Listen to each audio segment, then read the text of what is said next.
we find cool tech at Salvation Army? You know, we found a lot of great stuff when it comes to Goodwill, but is this the real move? Well, I didn't exactly find a huge amount of stuff. So there's plenty of clothes, but there's not a lot of electronics. There's just a few games. It was more of a normal thrift store than what we're used to. Thankfully though, in addition to the few things that we were able to find, I have another idea. So unlike Goodwill, which seems to have sort of different sites based on the individual Goodwill, I think that this Salvation Army store is coming from all the stores. I actually don't know how this is exactly sorted, but let's take a look. So we've got ourselves iPod Touches, complete in box like new. So this one's bid to $69. Now obviously, when it comes to bids, you gotta bid on a handful of things to find out. Ooh, oh, I like this. A lot of 7 laptops. A little bit of gamble on this one. Oh, ew. Oh no, wait, these look very bad. Now the thing is, I don't know how popular Salvation Army is. So like, is there like a giant flurry of bids at the end? Do people even know that this exists? I did not know that Salvation Army actually sold stuff online. Oh man, Apple Collection, 31 pieces. I really need to move on, but I keep scrolling. Nintendo DSi, it's working with no charger for $37. It's funny, they mentioned that they have items that are buy now. I don't think I've seen a single buy it now item. Wow, a lot of 53 PS4 games for $400. Oh, I found a Game Boy! Well, could I request an extra zero perhaps on the budget? I'm gonna place a large number of bids, some low balls and some high balls, and let's see exactly what we get from our friends over at Salvation Army. I need like the bell to like, you know, as a transition, like ding-a-ling-ling-ling-ling. Okay, so I maybe took this one a little too far. So here's the thing. I started bidding on some items on shopthesalvationarmy.com, and I was outbid on multiple fronts. So, like any reasonable YouTuber, I put bigger bids on more items, and I won several lots. This box, 31 Apple products. This box, 14 Android phones. This box, full of MacBooks. So we're gonna take a close look at some of the items that I got from the Salvation Army, and we'll see if any of them are good. A lot of the stuff's untested. I don't know if any of it's gonna work. It literally might be like an hour-long video of me just being sad. So, from the physical Salvation Army location, I was able to get this dope-ass shirt for $5. And so, why don't we continue with my high-quality shirt, which I will say only has 2 buttons on it, or 3 buttons on it. Yeah, it's more of a smock than a shirt. Yeah. You know, it's got these nice little like, what do you call these like little like, Breathable flap. You know what? I do my, Slits. never mind. No, we're just gonna move on from that one. This is an item I'm excited for. So this should be a lot of 4 Nintendo consoles. Is there any information about these Nintendo consoles that would give me pause before I continue? Yes, it does say that they are untested, but they also say perfect for restoration projects or parts. I wonder what that means. So tested and not working is not the same thing as untested. All right, so, okay. So the very first thing I see is, of course, the greatest console of all time, the Nintendo Switch Lite. Ew. That'd probably be my first thought. Looks like it's probably functional on the outside. I mean, you put this guy in a case and you put a little like nubbin on it. Let's plug it in and we'll see if this thing actually fires up. Oh, that's a good sign. So the battery is charging. I think to get my money's worth out of this one, I need 2 of the 4 to work. I think that's where I'm gonna be. But we're gonna let our Switch Lite charge. And we'll continue on with one of the things that really drew my eye to this, which is a Game Boy Advance SP. But this is, if I remember right, the NES edition. So feel free to correct me if I'm wrong in the comments. But it's in very poor shape, I will say. But it's the 2-tone design, and it also has this sort of like NES finish. So first and foremost, does it even take a charge? Oh, that's a good sign. So we do have signs of life. It is charging. Let's see, does it actually fire up? It might be super dead, but I think an SP should light up if it's plugged in. We'll give this guy a few minutes to charge up as well. Let's continue. Oh, this looks more promising. So this is another Game Boy Advance SP. This one's in dramatically better shape, I will say. Oh, it's oh, wait, no, I'm a liar. It's completely crushed in on the game card slot. Oh. There's like a whole chunk missing here. Does the game fit in there? It might still fit. Oh, it does. I may be a little careful if you have like a nicer game because it might scuff the label a little bit, but that does actually fit in pretty well. That's unfortunate. The more beat up one charges and the nicer looking one doesn't. Okay, we're gonna come back to those guys in just a second. We'll see if I can get any signs of life, because the best console, the most exciting one, the one that I want to spend the money on, is right here. Alex, what is the #1 investment advice I've ever given in my life?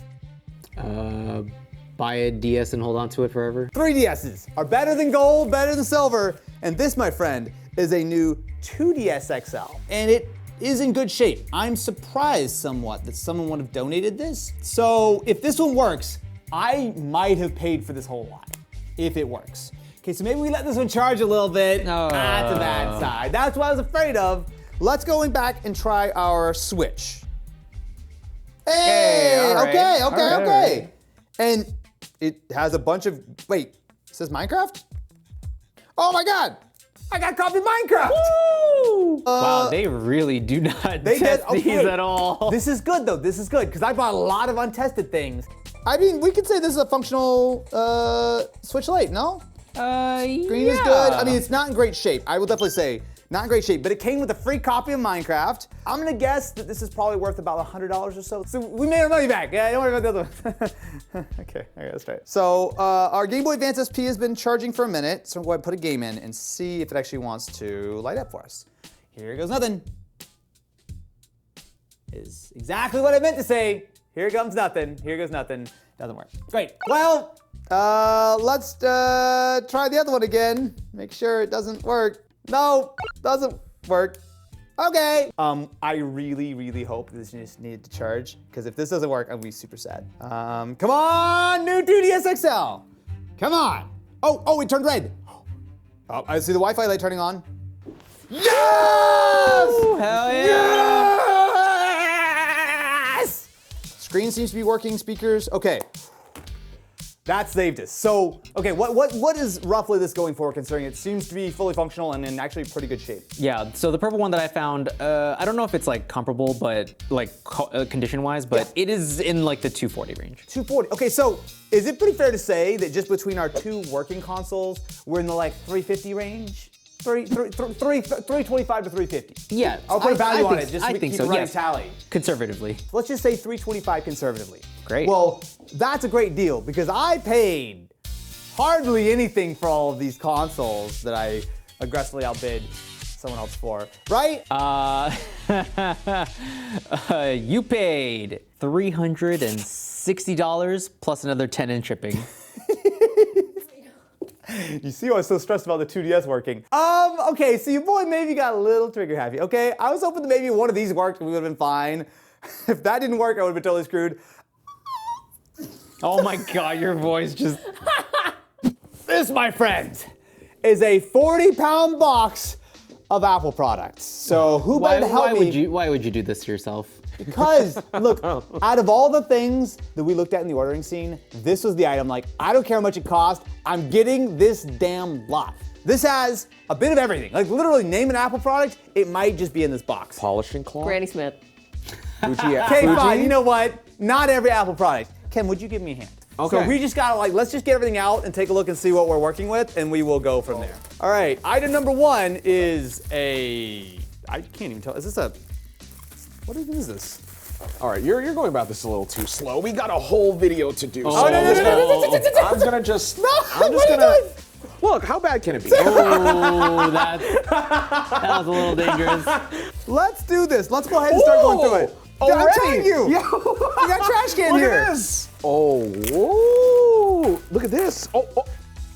Apple TV 4K, Wait. OG Apple TV.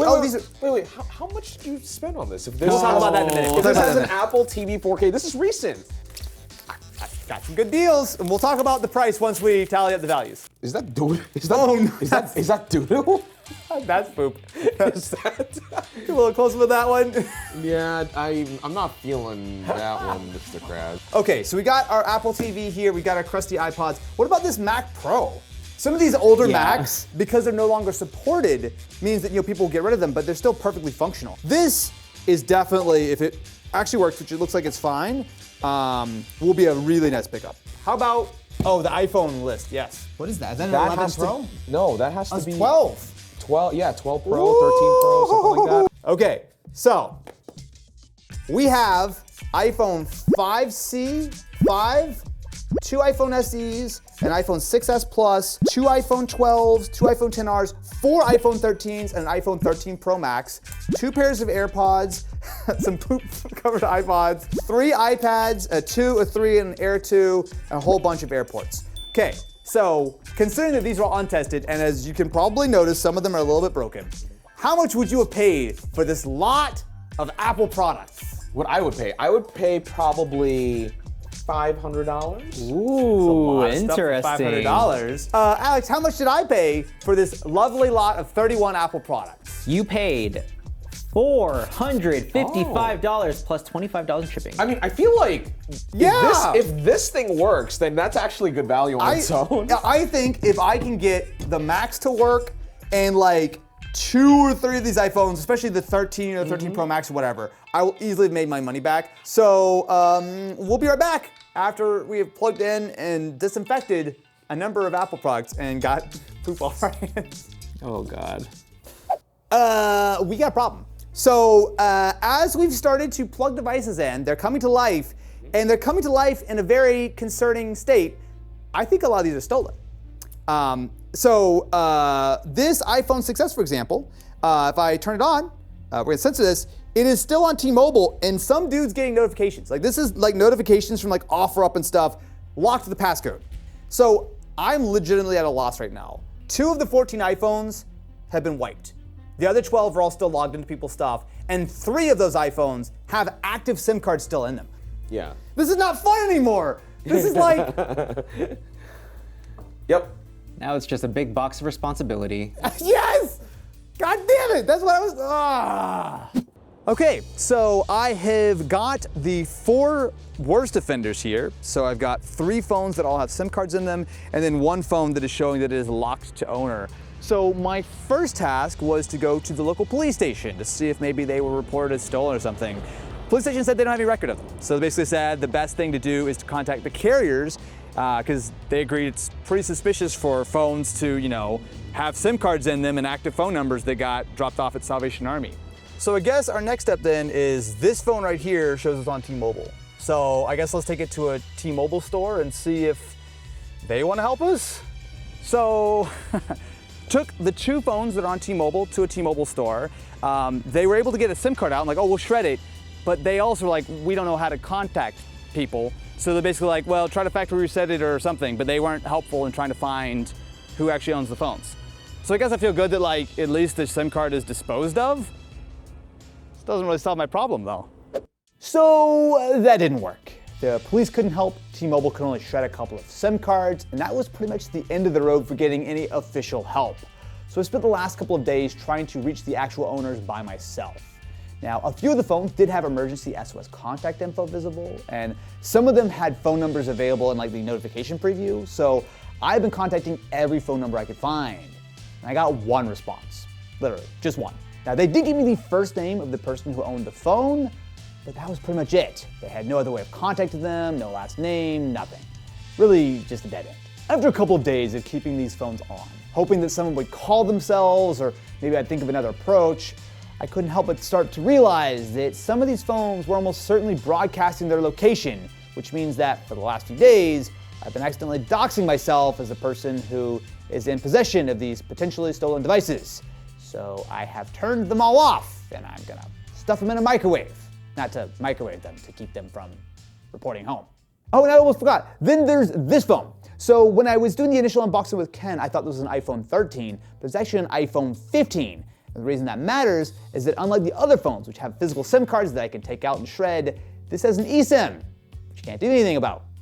Now, I'm holding on to all of these phones right now, just in case I eventually hear from an owner, but I'll be honest, at this point, I'm pretty much on the hook to responsibly shred and recycle all of these devices. So here's the thing. What really gets me about this entire experience is that it feels like there's no way for me to do the right thing here. And what if I wasn't trying to do the right thing? I mean, these aren't just old phones with some photos on them. These are active phone numbers with service. For most of these phones, if I wanted to, I could just pop the physical SIM cards out, put them into a working phone, and potentially use those to access all kinds of stuff. bank accounts, I could reset passwords, bypass two-factor authentication. I mean, in a lot of ways, your phone number is pretty much the key to your digital life. Now, do I think that all of these phones were definitely stolen? I honestly don't know.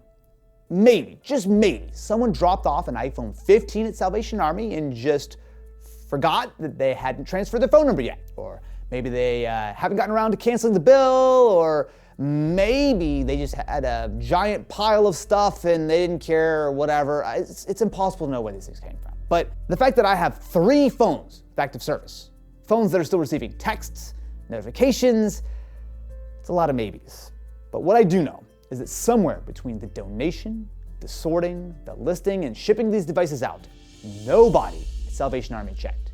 Maybe they realized that the phones were locked, which I guess, but no one noticed the active SIM cards? I literally plugged these phones in and immediately saw like T-Mobile or whatever. It's like, how do you not see that? So here's the thing. If you're watching this video and thinking, I would never donate my phone without resetting it, yeah, you probably wouldn't, but maybe your grandparents would. So I want to make this crystal clear. Before you donate, sell, or give away any device, reset it. Factory reset it, not just change the password. Wipe absolutely everything. And if it's a phone, make absolutely sure that your service is canceled or at least transferred to your new device first. Not, I'll get around to it later, not, oh, I'm pretty sure I did it. Make sure. And if you're buying used tech, especially from places like this, check that it is fully reset before you hand over money. If you're buying online and you can't test it first, at least look for listings that explicitly say they've been reset and ideally show photos on the setup screen. But here's the thing, you shouldn't have to be a detective to buy used tech. And organizations like the Salvation Army should not be putting this burden on buyers in the first place. Now, sure, everything was listed as untested, and while on the sketchier corners of the internet, that's usually code for broken and doesn't work, look, I've gotten a lot of refurbished and used tech over the years, right? And at a bare minimum, almost every device I've ever bought was at least wiped. I mean, not just because the fact that locked phones are essentially useless, besides maybe you could strip them for parts. I mean, there's nothing you could do with a locked phone. But I have never seen a phone sold with an active SIM card still inside. Not once. And now, I've seen it thrice. And this is all focused on the iPhones. So there are a bunch of other things I bought for this video that haven't even opened yet. And on top of that, a couple of the Macs I bought, so one of them was this MacBook Pro that I was able to boot into recovery mode to find that someone's data was still fully intact on it. I could probably find all kinds of personal stuff on there if I wanted. I mean, there's a reason why companies like Goodwill either pull the drives entirely or at a bare minimum fully reformat them before ever selling a device. Now, we have reached out to Salvation Army for comment. And if we hear back, Future Austin will hop in right about here. Future Austin here. We in fact did not get a response from Salvation Army. We gave them almost a full week before posting this video to give us any kind of statement. They did not, so The Salvation Army is a charity. I get that. They are processing hundreds or thousands of items a day at each location, and they probably saw cracked screens and passcode locks and just threw them in a bin to bundle up and sell online. I don't think they did anything intentionally nefarious here. But just because you didn't mean to do something wrong doesn't mean you didn't do it. It's like if I said, oh, I'm sorry, officer, I didn't know that was illegal because I didn't even bother to look. It just doesn't make it acceptable. If anyone from the Salvation Army is watching this video, I really think a policy that ensures donations are at least checked if there's a passcode lock, personal information still on the device, or at a minimum, you need someone looking to see if there's an active SIM card in the phone before you sell it. If Goodwill and basically every online seller and pawn shop in the country can do this, you can too. This isn't about dunking on the Salvation Army. It is about recognizing that in 2026, used tech isn't just old stuff. It's potential identity theft, access to bank accounts, someone's entire digital existence sitting in a cardboard box, and sold to the highest bidder.